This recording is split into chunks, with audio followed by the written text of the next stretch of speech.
You're listening to the N2K Space Network.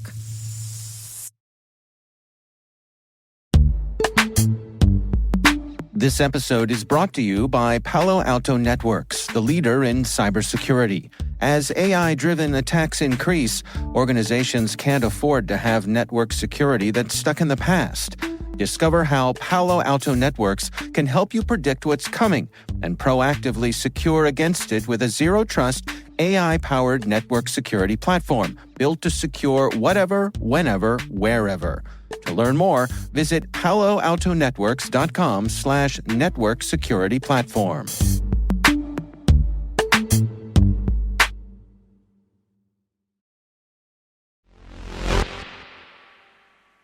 We're no strangers to big contract announcements on this show. We've had massive mergers and acquisitions, impressive series funding rounds, but the most impressive numbers normally come from who else but government contracts. And today, we're not talking about the mighty contracts that pay for expensive launches to the moon, Mars, and beyond. No. We're talking about the kind of investments that many people in the industry pay little to no attention to. Yes, my friends, what else but infrastructure?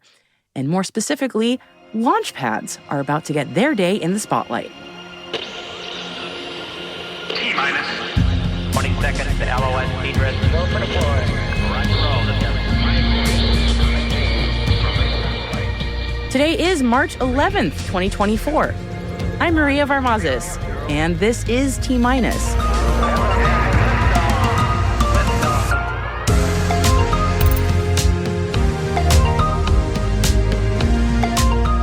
SAIC to update the Space Force's launch ranges for $444 million. U.S. leadership in space is a top priority in the State of NASA address. Crew 7 is heading back to Earth from the ISS. And our guest today is Dr. William McGann, CEO of Quantum Computing, Inc. We'll be discussing how quantum computing is making waves in the space realm later on in the show.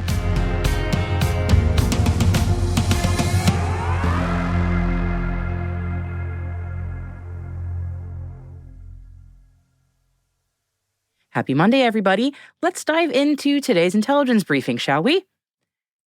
Infrastructure is not the most glamorous side of the space industry, but it is vital for progress. So we applaud the U.S. Space Force for awarding a mighty $444 million to support digital transformation, acquisition, modernization, and modification of the Space Systems Command and Space Launch Deltas 30 and 45. The contract for the updates has been awarded to Science Applications International Corp, also known as SAIC. The modernization efforts will support an accelerated national launch cadence across the Eastern Range and Western Range, including Cape Canaveral Space Force Station and Patrick Space Force Base in Florida, as well as Vandenberg Space Force Base in California. Experts from SAIC and partners will collaborate to modernize antiquated instrumentation and processes to enable a faster and more integrated launch environment. It's good to see dollars heading in the right direction. And did you all tune in for the U.S. State of the Union last week? I know, admittedly, I missed it too, but we wouldn't miss the State of NASA address.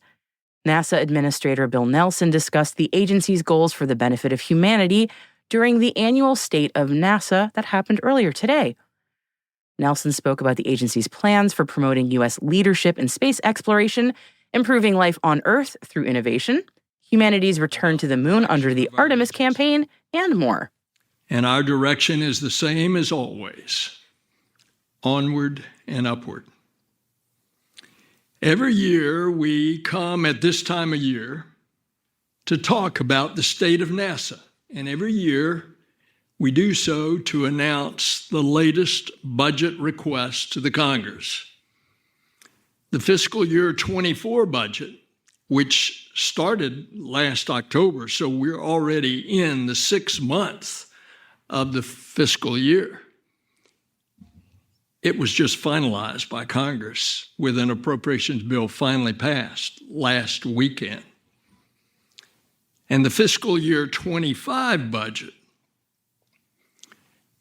which will then start in October the 1st of 24. That budget was just released by the Biden-Harris administration today. Across this government, in both the Congress and the administration, we have great advocates. We have in this administration and in the Congress leaders who understand what it is to invest in NASA. And they understand it's an investment with a tremendous return. In other words, to invest in NASA is to invest in America.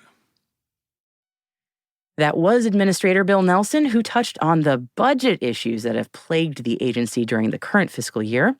He called on U.S. legislators to prevent further holdups to NASA budgets, which have affected the agency's program funding. The current administration has asked for a budget of $25.4 billion for fiscal year 2025 for the space agency, which Nelson says shows congressional support and commitment to the program to further humanity's exploration of space. And out in space right now, the SpaceX Dragon Capsule carrying Crew 7 has left the International Space Station. The capsule undocked over Hawaii earlier today and has started its descent back to Earth. The international crew on board includes NASA astronaut Jasmine Moghbeli, ESA's Andreas Mogensen, JAXA's Satoshi Furukawa, and Russian cosmonaut Konstantin Borisov. Assuming an on-time splashdown expected early tomorrow, March 12th, this crew's mission will last 199 days. It seems that the first crewed Boeing Starliner flight to the International Space Station has been delayed yet again. The crewed mission was previously scheduled for mid-April and has slipped to a tentative launch in May. A United Launch Alliance rocket carrying the Boeing Starliner spacecraft will launch NASA astronauts Butch Wilmore and Sonny Williams from Cape Canaveral Space Force Station in Florida. NASA says the launch delay is due to space station scheduling. The U.S. Space Force and Air Force Innovation Arms have announced program year 2024 strategic funding increases, or STRATFI selections, during their presentations at South by Southwest. Funding amounts within the STRATFI program range from $3 million to $15 million for each defense project. The program year 24 combined cohort for both AFWorks and SpaceWorks accounts for a total of $193 million in SBIR-SITR funds, $419 million in government matching funds, and $187 million in private matching funds. Small businesses that have received a SBIR-SITR Phase 2 award within the prior 24 months are eligible to apply for the STRATFI program. And you can find the awardees by following the link in our show notes. Earth observation company BlackSky has been awarded a $3.5 million contract from the U.S. Air Force Research Laboratory, also known as AFRL, to supply satellite imagery and analysis in support of global moving target engagement. This is the second contract for BlackSky from the U.S. Department of Defense for satellite imagery and data analysis. BlackSky was selected for a space technology advanced research contract used by AFRL for rapid acquisitions in support of space technology research. All right, over to Mojave Air and Spaceport now, and Stratolaunch have completed the first powered flight of the Talon A test vehicle, also known as TA-1. This first flight represents a major milestone in the development of the U.S.'s first privately funded reusable hypersonic test capability. Ursa Major's Hadley engine flew for the first time, powering Stratolaunch's TA-1 during the test flight over the Pacific Ocean. Objectives for the flight test included accomplishing safe air launch release of the TA-1 vehicle, engine ignition, acceleration, sustained climb and altitude, and a controlled water landing. The test reached high supersonic speeds approaching Mach 5. Stratolaunch says it is now reviewing data collected from the flight to help plan the next steps towards TA-2's first flight, which is expected later this year. Space navigation and communications technology company Rhea Space Activity has received a $750,000 NASA grant to test its Jervis autonomous module, or JAM, in cislunar space. The grant is part of NASA's Tech Flights solicitation and will be used to fly Rhea's 2 JAM units for testing aboard a Draper-led Commercial Lunar Payload Services initiative, which is due to carry NASA's science payloads to the far side of the moon. Additionally, iSpace Technologies US has signed a payload services agreement with Rhea Space Activity to deliver autonomous guidance and navigation technology to lunar orbit aboard iSpace US's Mission 3, which is scheduled for 2026.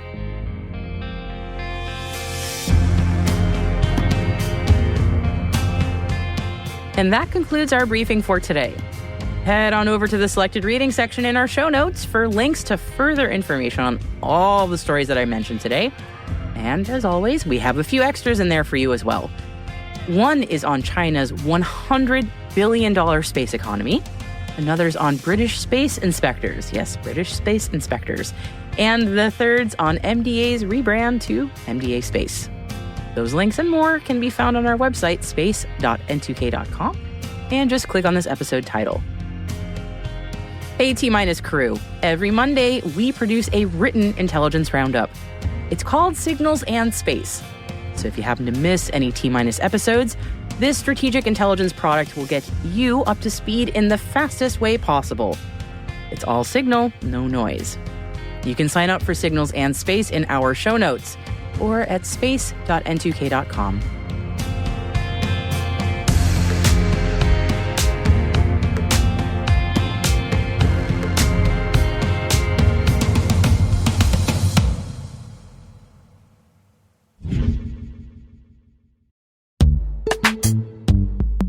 Imagine a world where you're always one step ahead of cyber threats, where your defenses are impenetrable because you see what others don't.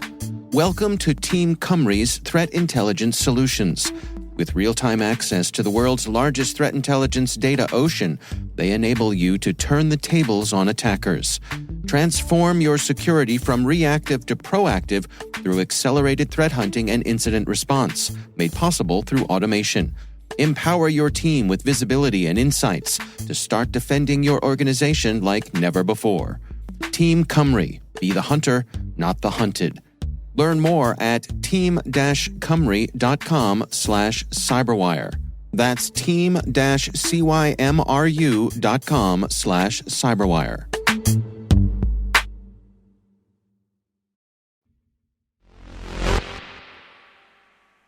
Our guest today is Dr. William or Bill McGann, CEO of Quantum Computing Incorporated, also known as QCI. I started our conversation by asking Bill to tell me a little bit about his background.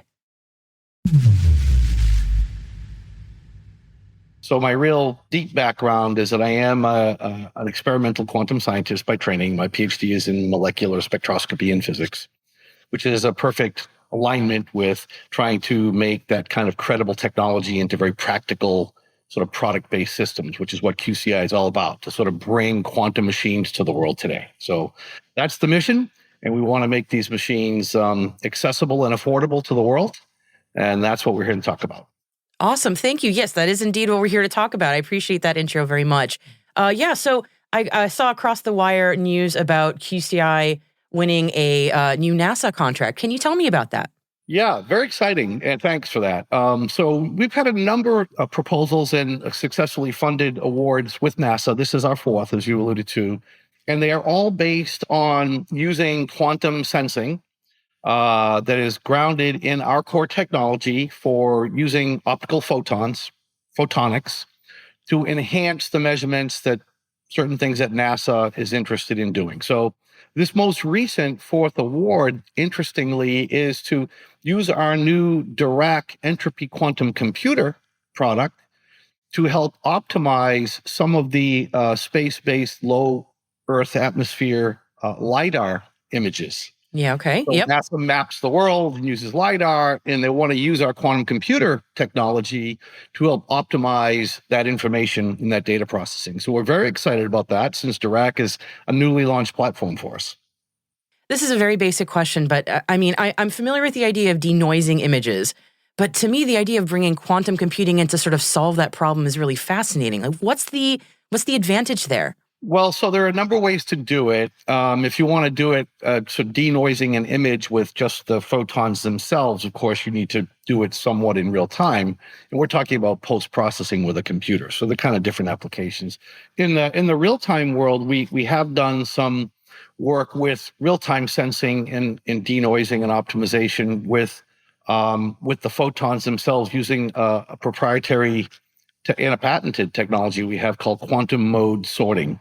And basically, it allows you to select a certain spatial temporal mode of the light to pile all the signal photons into, leaving the noise photons more distributed across all the modes. That gives you an effective increase in signal to noise. So it allows you to pull information that are like weak signals out of a high noise background, effectively use quantum noise rejection is one way. The way we're thinking about doing it with Dirac really is more of an optimization type of system where you put in a very complex problem, a set of data, and you basically seek to find the lowest energy or the ground state solution of whatever that data is. And that's what the entropy quantum computer does. It's really a quantum optimization machine. So you can think of that as a machine that is used to find optimal configurations, whether it be on an energy grid or whether it be a supply chain or transportation routing. What's the best path for vehicles to take to save time, save money, or optimize, right? Just what the word means. The traveling salesman problem is... Traveling salesman problem is a classic use case. Absolutely. I'm so glad you're familiar with it. I'm married to a computer scientist, and I was one for a bit. So that's something we talk about a lot. So we can talk about how entropy helps you there if you want. Yep. I was going to say, you must be sick of hearing about it as working in quantum. Not at all. Never enough. Never enough. My apologies, and also thank you. You said it's like in real time, so we're not talking about post-processing. This is happening as the... Well, I gave you two answers. Oh, okay. I was sort of being a nerdy scientist. So, I was saying there are two ways to address the data. One is in real time by processing the photons as they're returning to your detector. That's not what we're doing in this endeavor with the most recent contract. We're using the latter approach, where we're using a computer information processing device known as our entropy quantum computer to optimize the data that's already captured. Okay. Understood. Post-processing. But we can do both, and we have done both in the past. Both are very significant also, so I just wanted to make sure I understood. Yeah, that's really fascinating. So in this case, we're talking about noise reduction, but I'm curious also your thoughts on just space applications in general, because again, this is your fourth contract with NASA. So quantum is one of those, it gets a little buzzwordy, but at the same time, this is a really fascinating practical application. I'm curious about your thoughts about where else this could go. Well, it could have impact in a lot of areas when you can use that are related to NASA and space, whether it's putting a satellite in space looking down at the Earth, which is very often the focus of the work we do, trying to measure the depth of snow on mountaintops and to determine the texture of that snow. Are they light, fluffy particles or heavy, dense, icy type particles? Because that ultimately translates into a calculation that says how much of that snow will turn into water for the Earth. Just evaporate back into the atmosphere. One very practical example, we've done that kind of work. But the real sort of space part of it is if you can make the hardware systems as efficient as possible with the highest level of signal to noise, it means you can use lower power lasers, right? Which consume less power, which take less batteries, which has better payload efficiency. Now you can put more stuff on the satellite and lower cost, right? So it really is that one of the key, very practical advantages, in addition to the light scattering methodology to measure particle size, or this quantum parametric mode sorting to enhance signal to noise. Those are sort of the scientific benefits, but the real practical benefits are size, weight, power, and cost. And we try to use the benefits of our quantum machines to drive that benefit, because we are a commercial company trying to provide accessible and affordable quantum machines for applications today. That's really our mission, and everything we do, whether it's selling to a customer that wants to do traveling salesperson or supply chain optimization, or if it's a NASA scientist, we always have that mission that we want to provide accessible and affordable solutions. I'm always fascinated by these quantum discussions because it is what you just mentioned is such an interesting positive knock-on effect of the incredible leaps forward quantum computing offers. It kind of blows my mind. Anything that you want to mention about this latest announcement, about this project that maybe we didn't cover that you want to make sure the audience knows about? Well, I mean, I guess I would probably parlay it by tying two things together, where the announcement about NASA, but in that announcement, we're really announcing that NASA has enough confidence in what we're doing to use or leverage our newest commercial product, right? It's not a research project. They are actually leveraging the new Dirac 3 entropy quantum computer for their purposes. And we just launched that product officially last week, as another announcement. And of course, that is really a quantum information processor, like an optimization machine to be used for many applications, some of which we talked about. And it's nice and very rewarding for our team and our company to see that the commercial transforming credible science into a practical technology, that's our vision, that's our mission, we say it, and now we're demonstrating that we're doing it. I mean, that's a big deal.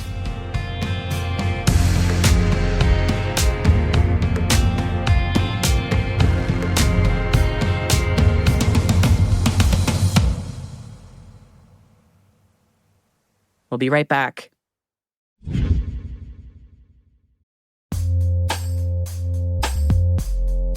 With over 8,000 threat hunters analyzing over 65 trillion signals daily, Microsoft works tirelessly with the federal government to keep our nation's data secure. This 30-plus year partnership is driving mission innovation that is secure by design. Whether optimizing your existing defenses or tackling advanced threats with AI, Microsoft gives you the intelligence and the automation you need to defend at mission scale. Let's work together to stay ahead of emerging threats and secure your mission anywhere. Learn more at aka.ms/fedcyber. That's aka.ms/fedcyber.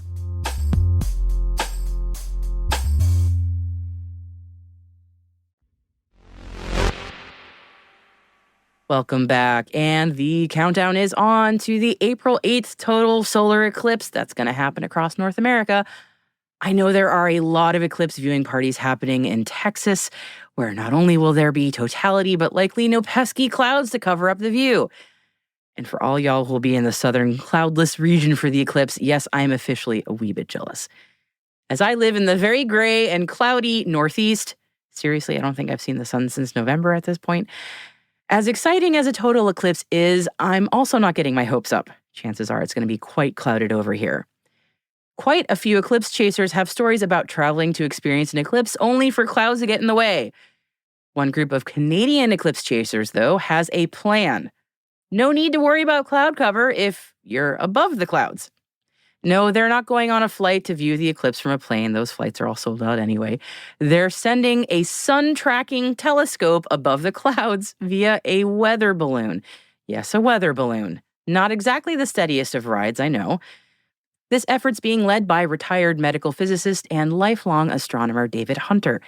David's working with a group of eclipse trackers who built their own custom solution to address the obvious wibble-wobble of a balloon ride.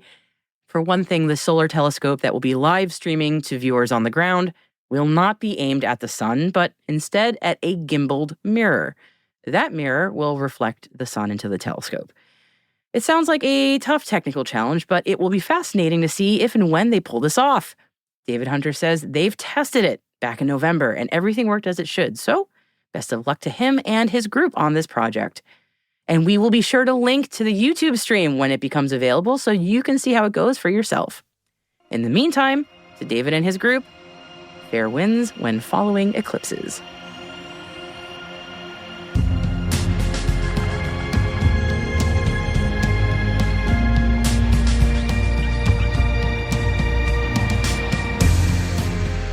That's it for T-Minus for March 11th, 2024. For additional resources from today's report, check out our show notes at space.n2k.com. We'd love to know what you think of this podcast. You can always email us at space@n2k.com or submit the survey in our show notes.